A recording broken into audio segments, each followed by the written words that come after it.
بسم اللہ الرحمن الرحیم۔ السلام علیکم دوستو، دنیا بھر کی خبروں میں آج آپ سنیں گے، لیکن اس سے پہلے اگر ہو سکے تو سبسکرائب اور لائک ضرور کر لیں، شکریہ۔ چائنا اپنی زمین کا 1 انچ بھی نہیں چھوڑے گا۔ چائنا سری لنکا کے قریب بھارتی آئل ٹینکر میں آگ لگ گئی۔ بنگلہ دیش کی ایک مسجد میں افسوسناک واقعہ۔ کانگو، یمن، نائجیریا اور جنوبی سوڈان میں قحط کا شدید خطرہ ہے۔ اقوام متحدہ کا جاپان اور دیگر ممالک سے کوئلے کا استعمال بند کرنے پر زور۔ صدر ٹرمپ نے امریکی اہلکاروں کو ہارے ہوئے اور احمق کہنے کی تردید کر دی۔ سعودی عرب میں ہولناک واقعہ، 3 پاکستانی جان سے چلے گئے۔ بچوں میں ڈائریا، قے، پیٹ درد کو کورونا کی علامات سمجھا جائے، برطانوی ماہرین۔ بھارت میں وائی فائی نیٹ ورک پر پاکستان زندہ باد نے ہلچل مچا دی۔ صدر ٹرمپ ایرانی ریسلر کو سزا سے بچانے کے لیے میدان میں آ گئے۔ انتخابات سے پہلے فیس بک کا اکاؤنٹ بند کرنے کے پیسے ملیں گے۔ وزیر اعظم عمران خان کا کراچی کے لیے 1100 ارب روپے کا پیکج۔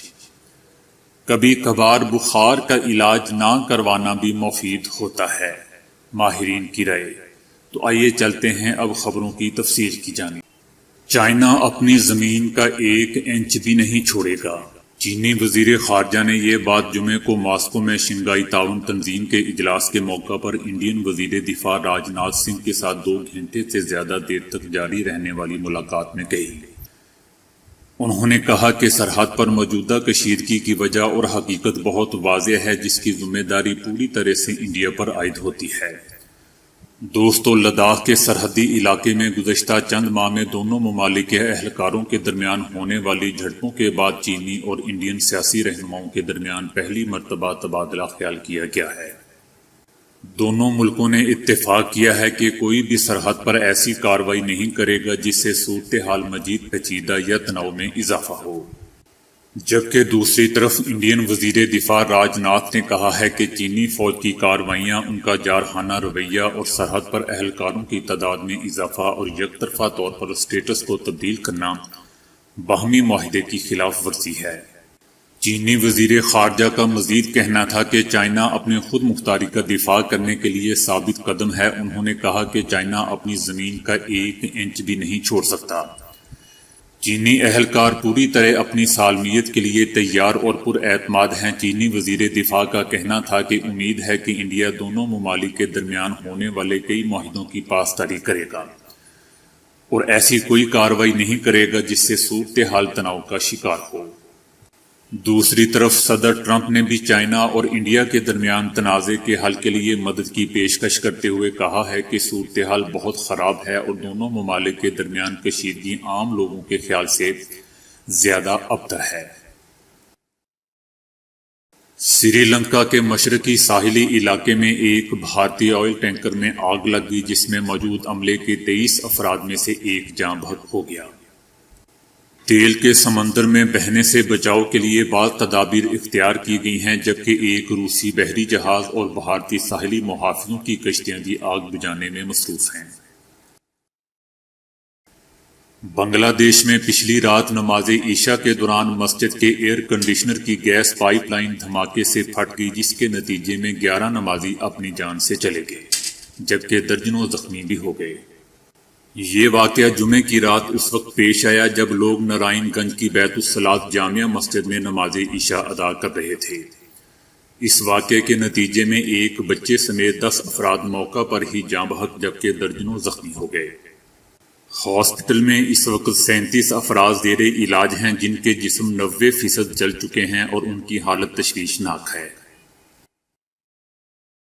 اقوام متحدہ نے خبردار کیا ہے کہ دنیا کے 4 ممالک میں قحط کا شدید خطرہ ہے۔ سلامتی کونسل کے ارکان کو لکھے اپنے ایک خط میں اقوام متحدہ نے لکھا ہے کہ کانگو، یمن، نائجیریا اور جنوبی سوڈان میں ممکنہ قحط کی وجہ سے لاکھوں افراد کی زندگیاں خطرے میں ہیں۔ ان ملکوں کی مدد کے لیے دستیاب فنڈز انتہائی محدود ہیں اور اس ضمن میں فوری کارروائی درکار ہے۔ اقوام متحدہ نے صومالیہ، برکینا فاسو اور افغانستان کی صورتحال پر بھی تشویش ظاہر کی ہے۔ اقوام متحدہ نے جاپان اور دیگر ملکوں سے کوئلے سے بجلی کی پیداوار بند کرنے اور قابل تجدید توانائی کا تناسب بڑھانے پر زور دیا ہے تاکہ ماحولیاتی تبدیلی کا مقابلہ کرنے کے لیے اقوام متحدہ کے طے کردہ اہداف حاصل کیے جا سکیں۔ اقوام متحدہ نے زور دیا کہ گرین ہاؤس گیسوں کے اخراج کو 2030 تک نصف کرنے کی ضرورت ہے اور 2050 تک صفر کی سطح پر لانا یا دیگر ذرائع سے خارج کی گئی کاربن کے اثرات مکمل زائد کرنا ہے تاکہ 2015 کے پیرس معاہدے میں طے کردہ اہداف حاصل کیے جا سکیں۔ اقوام متحدہ نے امید کا اظہار کرتے ہوئے کہا کہ جاپان کوئلے سے چلنے والے بجلی گھروں کو بیرونی ذرائع سے حاصل کردہ فنڈز کی فراہمی بند کر دے گا اور 2050 سے قبل کاربن کے اخراج کے اثرات زائل کرتے ہوئے صفر کاربن کے حصول پر کاربند ہوگا۔ صدر ٹرمپ کی جانب سے دوران لڑائی مرنے والے امریکی اہلکاروں کو ہارے ہوئے اور احمق کہنے کے بیان کی تردید کی گئی ہے۔ اٹلانٹک میگزین میں شائع ٹرمپ کے مبینہ ریمارکس پر تنقید کرنے والوں میں صدارتی امیدوار جو بائیڈن اور سابق فوجی بھی شامل ہیں۔ پروگریسو گروپ نے دوران لڑائی مارے جانے والے بچوں کے خاندانوں کی ویڈیو شیئر کی ہے اور کہا ہے کہ صدر ٹرمپ کو نہیں معلوم کہ قربانی دینا کیا ہوتا ہے۔ دوسری جانب صدارتی امیدوار جو بائیڈن نے کہا ہے کہ یہ مکمل طور پر قابل مذمت اور قابل توہین ہے، جبکہ صدر ٹرمپ نے ان رپورٹس کو فیک نیوز یعنی جعلی خبر قرار دیا ہے۔ سعودی عرب میں ایک بدترین ٹریفک حادثے میں 3 پاکستانی جاں بحق جبکہ 4 افراد زخمی ہو گئے ہیں۔ پاکستانیوں کی میتوں کو وطن بھیجنے کے اقدامات کیے جا رہے ہیں۔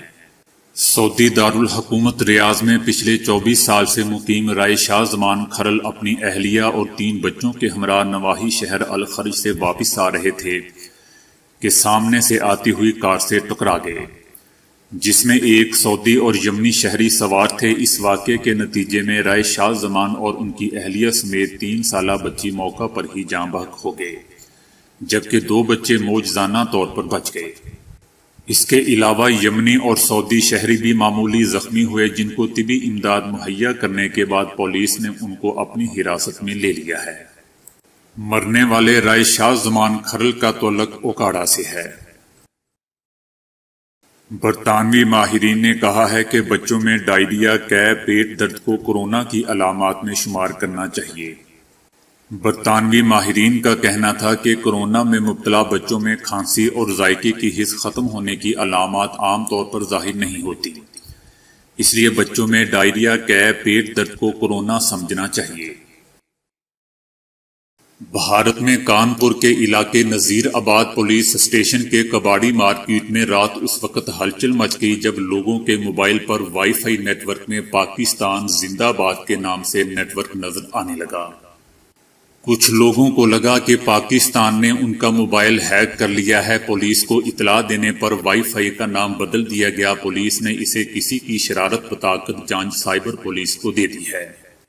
D I G doctor Partinder Singh کا کہنا ہے کہ کباڑی مارکیٹ کے مقامی ایک شخص نے بدھ کی دیر رات دفتر سے لوٹنے کے بعد گھر میں لگے وائی فائی کو آن کیا۔ اسے کھولتے ہی ان کے موبائل میں پاکستان زندہ باد کے نام سے نیٹ ورک نظر آیا۔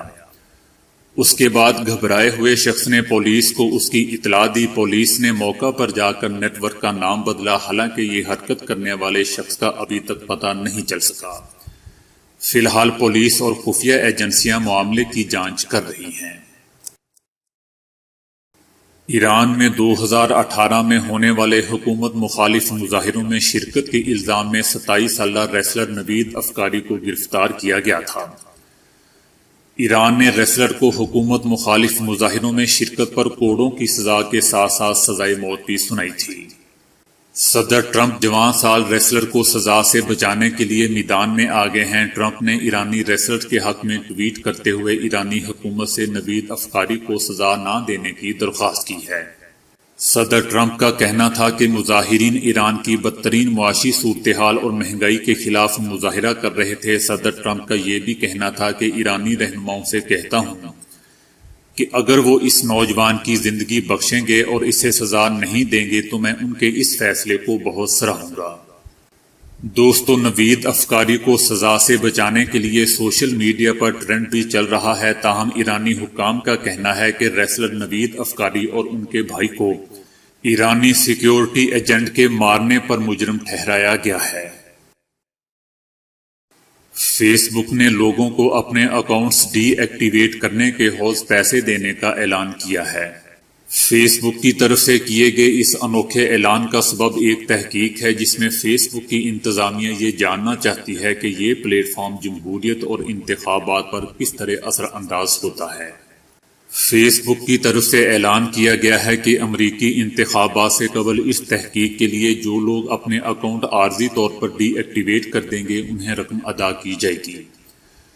رپورٹ کے مطابق اپنے اکاؤنٹ ڈی ایکٹیویٹ کرنے والے صارفین کو $10 سے $20 فی ہفتہ ادا کیے جائیں گے۔ جتنے ہفتے وہ اپنے اکاؤنٹس ڈی ایکٹیویٹ رکھیں گے اتنی ہی زیادہ رقم انہیں ادا کی جائے گی۔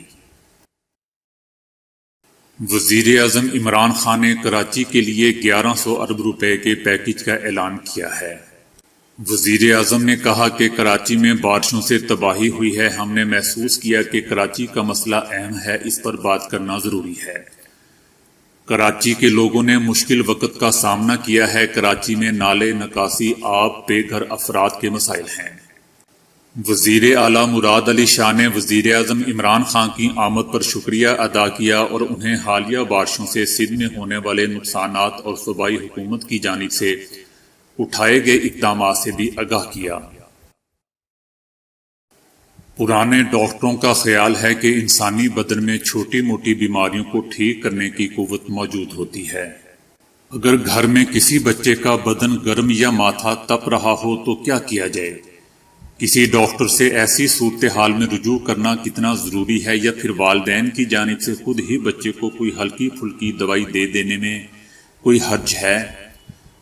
جرمن ڈاکٹروں کی ایک بڑی تعداد کا خیال ہے کہ بخار کا آنا پریشانی کا معاملہ نہیں ہے، بچہ کچھ دیر کے بعد نارمل ہو سکتا ہے۔ جرمنی کی فارماسیوٹیکل ایسوسی ایشن کی فیڈرل یونین کی ترجمان کا کہنا ہے کہ ہر انسانی جسم کا اوسط درجہ حرارت تبدیل ہوتا رہتا ہے۔ انسانی جسم میں ٹیمپریچر صبح کے وقت قدرے کم ہوتا ہے اور جوں جوں دن گزرتا ہے اس میں اضافہ ہوتا چلا جاتا ہے۔ سٹریس یا ورزش سے بھی انسانی ٹیمپریچر میں کمی پیشی واقع ہوتی ہے۔ ڈاکٹرز کا خیال ہے کہ برسوں سے یہ درجہ حرارت 98.6 فارنہائٹ یا 37.8 سینٹی گریڈ خیال کیا جاتا ہے، اور اس سے زیادہ درجہ حرارت کو بخار سمجھا جاتا ہے۔ ابتدائی بخار کی نشانی ماتھے کا گرم ہونا یا سردی لگنا دیکھا گیا ہے۔ اس کے علاوہ بخار کی کیفیت میں متاثرہ شخص کے سر میں درد، غنودگی اور بھوک میں کمی واقع ہو جاتی ہے۔ ڈاکٹرز کا کہنا ہے کہ اگر کسی شخص کی نبض کی رفتار بڑھ جائے، جلد گرم اور ہونٹ اور زبان خشک ہو جائیں تو اس کے بدن کا ٹیمپریچر چیک کرنا ضروری ہو جاتا ہے۔ جرمنی کی پروفیشنل ایسوسی ایشن برائے اطفال اور ینگ پیپل فزیشین کی ترجمان کے مطابق بخار کا ہونا کوئی ایمرجنسی نہیں ہے، اور بخار انسانی جسم کے مدافعتی نظام کو ایک طرح سے چیک بھی کرتا ہے۔ ان کا کہنا ہے کہ بخار کی کیفیت میں مدافعتی نظام متحرک ہو جاتا ہے اور بستر پر دراز ہونے سے آرام اور سکون مل سکتا ہے۔ ان کا مزید کہنا ہے کہ بخار کی صورت میں جب مدافعتی نظام تحریک پکڑتا ہے تو شریانوں اور دریدوں میں خون کی گردش تیز تر ہو جاتی ہے اور مدافعتی پولیس جسم کو نارمل کرنے کی بھرپور کوشش کرتی ہے۔ ان کا مزید کہنا تھا کہ بستر میں آرام کرنے سے بخار رفع ہو جاتا ہے اور اس دوران پینے والی اشیاء کا زیادہ مقدار میں استعمال مناسب ہوتا ہے۔ ان کا کہنا ہے کہ اس دوران سبز چائے، پھلوں کے جوس اور چکن سوپ فائدہ مند ثابت ہوتے ہیں۔